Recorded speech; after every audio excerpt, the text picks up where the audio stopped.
ভাই লাইফে ১ম এরকম একটা ভ্লগ হতে চলছে যে সেদিনকার যে পালাবে তার ভ্লগ। সত্যি অবাক করার বিষয়। আমরা যেভাবে ঘুরতে যাই সেভাবে ঘুরতে যাচ্ছি ময়নাগুড়ি। তখন আমাদের মাথায় এসব কিছু আসেনি। আমরা জলপাইগুড়ি ঘুরতে গেছিলাম। জলপাইগুড়ি থেকে ঘুরে আসার পর ময়নাগুড়িতে বিরিয়ানি খাচ্ছি। তখন আমাদের বাড়ি আসার জন্য সময়টা অতিরিক্ত দেরি হয়ে গেছিলো ৪টা থেকে ৫টা।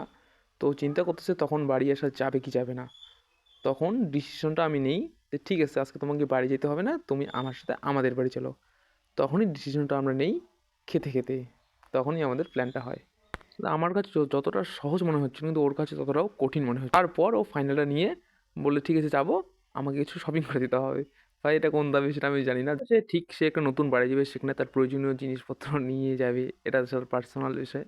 তো তারপর ওখানে কিছু জামা কাপড় আমরা নেই, নেওয়ার পর আমরা বাড়ি চলে আসি। তো বাড়ি আসার সময় অনেক কিছু আমাদের অভিজ্ঞতা হয় সেদিনকার আকাশটাও প্রচণ্ড খারাপ ছিল। আর পরিস্থিতিও আমাদের মানে রাস্তাঘাটে কোনো গাড়ি ছিল না, টোটোও ছিল না, এরকম পরিস্থিতি। হেঁটেই আমাদেরকে বাড়ি আসতে হয়, কিচ্ছু ছিল না। হেঁটে আস্তে আস্তে ওর মনটা খারাপ হয়ে যাচ্ছে। যখনই আমাদের বাড়ি পাশে আসতেছে তখনই ও ভাবতেছে, মানে বাড়ির কথা মনে পড়তেছে। তারপর আমরা সোজা বাড়ি আসি। বাড়ি আসার পর কী হয়েছিল সেটা আমরা আপনার থেকে পার্ট টুতে বলবো।